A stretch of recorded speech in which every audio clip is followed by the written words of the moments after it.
tokantrano ihany koa efa natao nanomboka tamin'ny alaroby dia androantsika izany mameno an'izay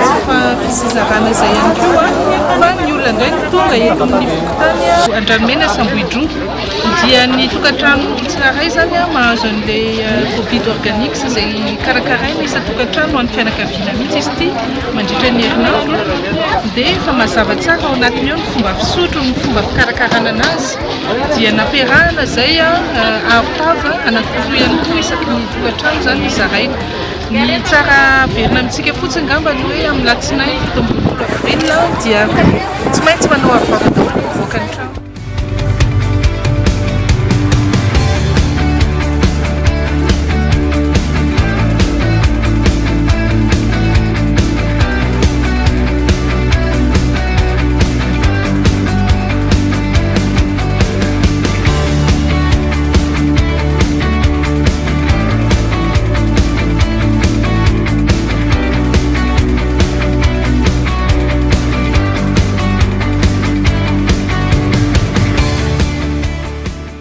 Voaray ny kasibosy dia voaray ny fanafody dia misaotra ny fitondra-panjakana nanomeny izao fanafody mahasitrana izao.